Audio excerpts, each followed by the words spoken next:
vamos a hablar de alimentos en tu punto de encuentro con nuestra abogada de cabecera, Estefanía Botero. ¿Cómo estás? Muy bien, Joaquín. Muchísimas gracias por la invitación. Es un gusto estar acá como todos los miércoles. Claro, vamos a hablar de cosas delicadas, interesantes, pero que tenemos que saber. Bueno, ¿cómo es el tema de los alimentos? ¿Qué vamos a hablar? Bueno, vamos a hablar que esto es como un derecho fundamental. Sí. Cuando estamos hablando de los menores, en su artículo 44 de la Constitución, habla de la prevalencia de los derechos de los niños, niñas y adolescentes. En este caso, los derechos de los alimentos es aquellos que se le deben, en este caso, a los menores de edad por sus padres, en caso de que los tengan, o sus abuelos. Sí. Pero también hablamos de alimentos que se deben o a los parientes, por ejemplo, yo como hija mayor ya le debo también alimentos en su momento a mis padres, también a mis abuelos y en mi caso en que los necesiten mis hermanos. Eso es un cúmulo de personas a las que por familiar y por parentesco les debo alimentos, Sí. o en su caso, en algunos momentos al cónyuge o compañero permanente. Bueno, ¿y esto cómo se maneja a nivel legal? Es decir, si no me están cumpliendo, ¿yo cómo hago? ¿Cómo me acerco a un abogado, a bienestar familiar? No sé con qué institución sea, pero ¿quién me ayuda para que respondan? Bueno, en este caso, si estamos hablando de que los derechos de los alimentos se le están debiendo a un niño, niña o adolescente, ¿qué se debe acudir? Al ICBF. Sí. En primer momento, allá un defensor o en la comisaría de familia te pueden atender en una conciliación, en el que se cita al padre que no vive con el menor y es el que está debiendo los alimentos. Primer paso para fijar una cuota. Porque Sí. muchas parejas terminan la relación y dicen, bueno, yo te voy a dar 100.000 pesos mensuales y queda como en mera palabra. Y eso para llegar al cumplimiento es muy complicado. Entonces, uno que busca la conciliación, de ir a que en un documento quede expresamente claro que los alimentos se van a entregar. No solamente alimentos, comida. Sí. El niño también necesita el vestuario, la educación, la salud, Recreación. y todo eso tiene que quedar claro, la recreación. Stephanie, tengo una duda que la conozco de primera mano por amigas que se han separado. Como es primera vez que uno se separa, es decir, uno en realidad no tiene muy claro cuál es el presupuesto o el dinero que le debe pedir a su ex para seguir adelante. Estamos hablando de educación, de transporte, de vestuario, de alimentación, de entretenimiento, la peliculita, la comidita de helado, La el paseíto y salidita. todo eso. Entonces la señora, en medio de la rabia, dice, páseme 1.000.000 de pesos mensuales y váyase que no lo quiero volver a ver. A los 3 meses, hace cuentas y dice, espérate, No me alcanza. esa plata no me alcanza. Digamos, ese pago convenido se puede replantear, se puede...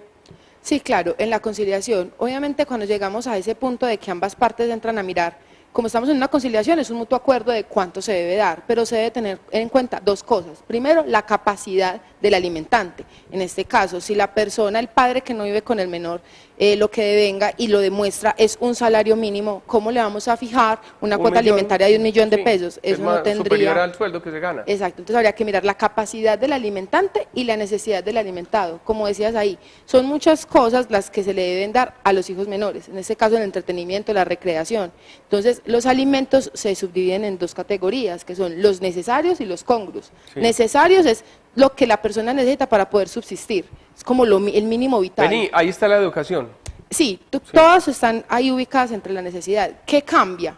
El tema de los congruos.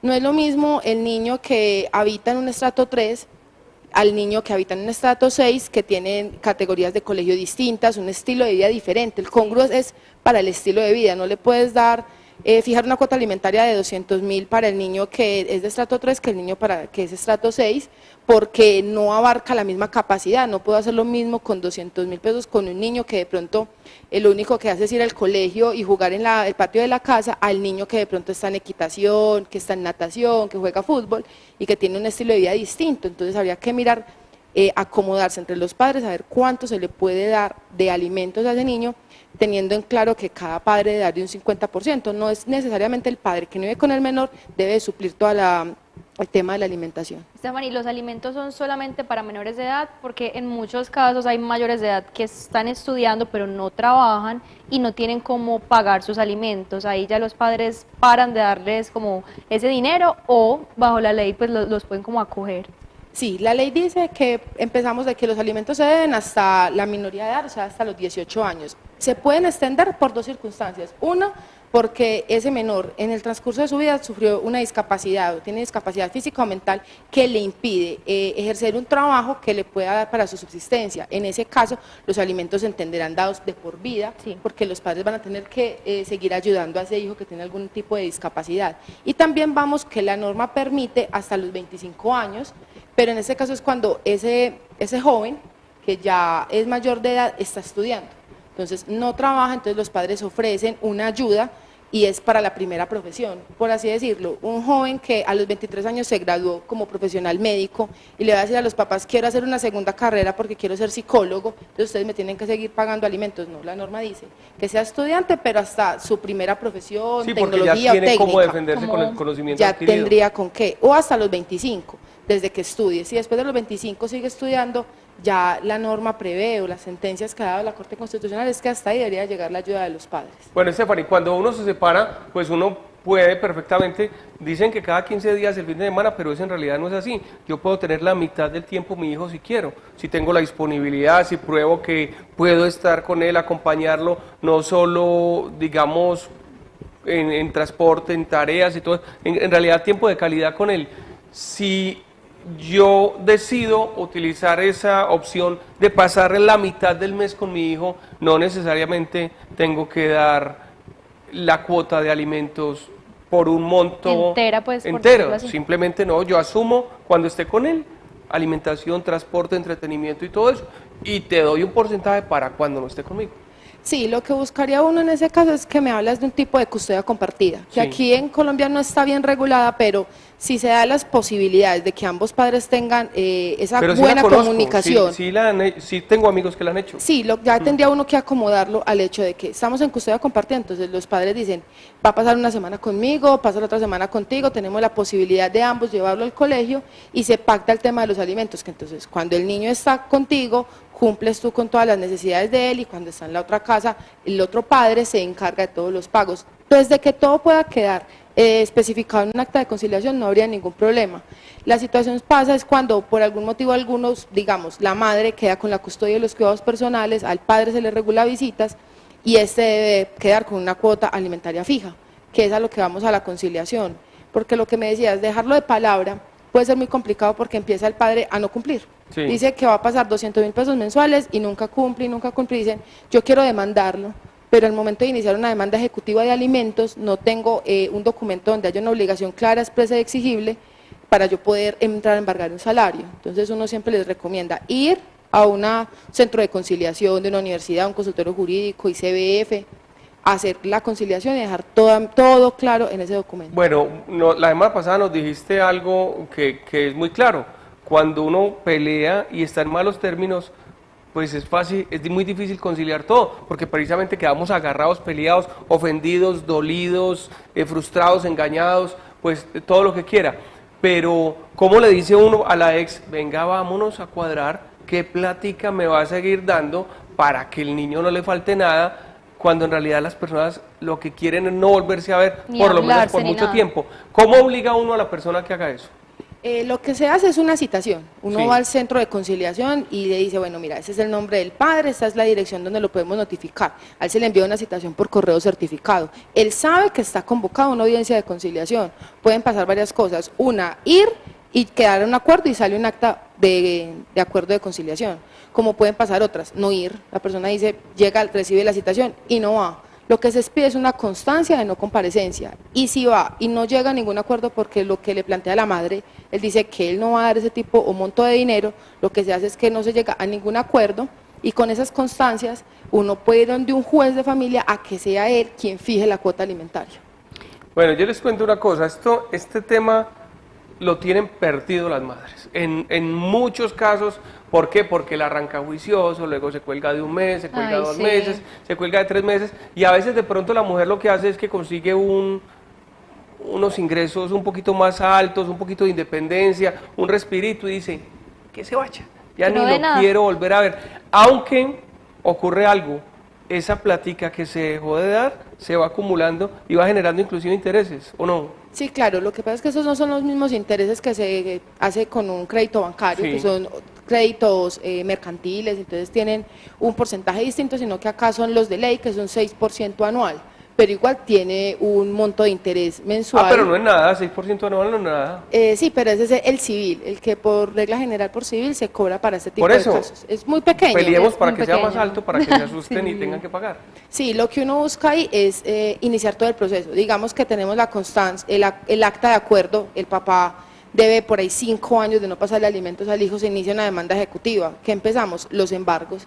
Tiene una casa, se embarga la casa. Tiene un carro, se remata el carro. Es lo mismo que cualquier otra obligación. Si hay que rematar el carro para pagar la obligación al hijo, se hace. Además de que hay otras circunstancias, por ejemplo, se envía documentación para que esa persona, el padre que no está pagando los alimentos, no salga del país. Queda una restricción, además de que existe la vía penal de la inasistencia alimentaria. Entonces, hay todo un cúmulo de mecanismos de tratar de ver cómo obligar al padre a los alimentos o llegar al tema del embargo. Embargarle a alguien hasta el 50% del salario puede llegar a ser muy perjudicial, o hasta las mismas empresas le empezarían a decir al empleado: vea, tiene un proceso judicial, me están haciendo que yo tenga que sacarle a usted mensualmente un dinero para consignar una cuenta de un despacho judicial, arregle ese problema. Entonces, esas son las medidas coercitivas que tiene uno para obligar al padre a que pague. Estefanía, si por ejemplo hay uno de los dos padres que no trabaja, no tiene salario y no puede cubrir con los gastos del hijo, ¿ahí qué se hace? ¿Qué se puede embargar o cómo se soluciona para que esa persona responda y dé el dinero que tiene que dar?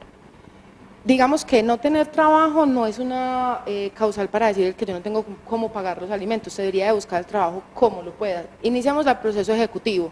Si por algún motivo no tiene bienes para embargar y además no tiene un salario, pues la sentencia quedará ahí sin poderse ejecutar. Ya lo uno que buscaría el tema de la inasistencia alimentaria, porque este delito, que es del artículo 233 del Código Penal, establece que la única forma en que usted te puede salvar en este caso es que usted especifique que tiene una justa causa del por qué no está dando los alimentos. Y si ha dicho que no tener trabajo no es una justa causa. Justa causa podría ser el caso de que el padre entre en un estado de coma y permanezca en ese estado 3 años. No es porque no haya querido pagar alimentos, sino que la circunstancia en la que estaba le impidió poder pagar, no era porque no lo No puede quisiera generar hacer. ingresos y todo eso. Vení, claro que la pregunta yo creo que es obvia, pero mi ex se casa con el gerente de la empresa más, tiene toda la plata del mundo y ella sigue exigiéndome el dinero. Yo no puedo argumentar, vení, pero pues, es evidente que están flotando en el dinero, ¿para qué me sigue pidiendo plata? O ni mal faltaba. No, no tendría nada que ver porque esa persona es, digamos, el cónyuge o compañero permanente de la mamá del menor, pero quien tiene obligación con este es directamente los padres. Es por un tema de consanguinidad, o sea, yo le exijo alimentos o a mis padres o a mis abuelos, porque han llegado los casos y la norma lo permiten que el padre no tiene con qué, está perdido. Y la mamá dice, yo no sé a quién más demandar, pero están los abuelos paternos. Entonces uno llega y demanda a los abuelos y la norma lo permite. ¿Te puedo hacer una pregunta que se sale del tema? ¿Los padrinos tienen alguna obligación legal o es solo religiosa? Los padrinos tienen es más bien una obligación, digamos, religiosa. Como moral, algo moral. Ya en algunos casos la norma ha previsto que por algún motivo el menor o un niño está en un proceso de restablecimiento de derechos y la familia extensa, o sea, los padres están desaparecidos. La familia extensa no aparece. En ese caso se entiende a veces por la legislación llamar a los que fueron los padrinos como una especie de familia extensa. ¿Pero como en cuarto nivel o qué? Es o sea, algo ni muy padres, ni lejano. abuelos, ni hermanos, O sea, que nadie no aparece. Exacto, no aparece nadie de la familia extensa consanguínea del menor, entonces habría que buscar antes de llevarlo a un hogar de paso si por algún motivo existe afinidad. O sea, que el niño reconozca a esas personas, que esas personas hayan tenido un contacto con el niño y se les pueda entregar provisoriamente mientras que se hace un proceso de restablecimiento de derechos. Es como el único caso en el que ellos podrían entrar a tener algún vínculo de pronto con el menor, pero digamos que en otros aspectos simplemente es algo moral. Ah, bueno, muy bien, porque por ahí hay un meme. Únete al grupo si fuiste de los que viste a tu padrino el día de la... Y nunca más. Sí, nunca más. Nunca lo volviste a ver. Nunca lo volví a ver. Nunca. Aunque hay gente que dice que uno se parece a los padrinos, pero eso es como maña, pues no sé, como truquitos ahí que piensa la gente.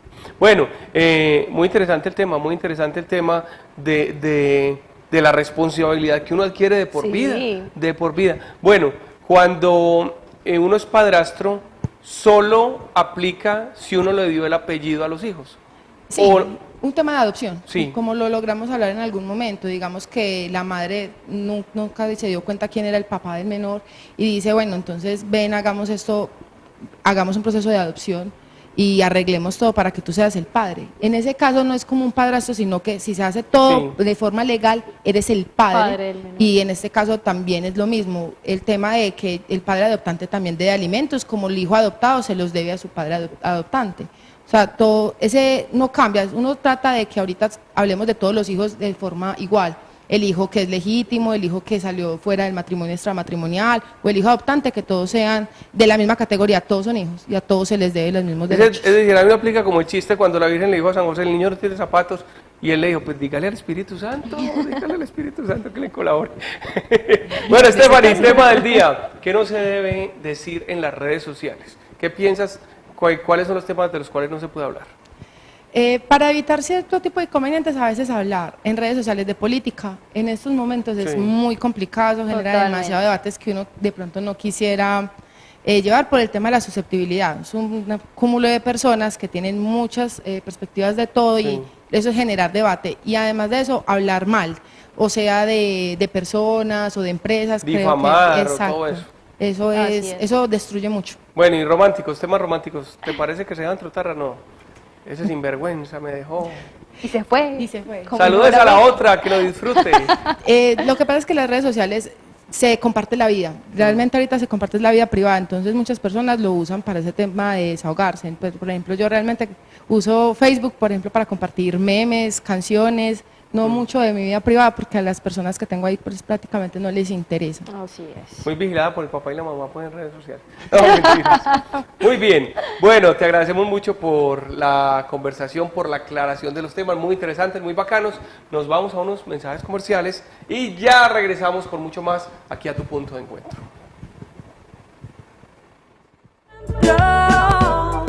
Aquí nos vemos.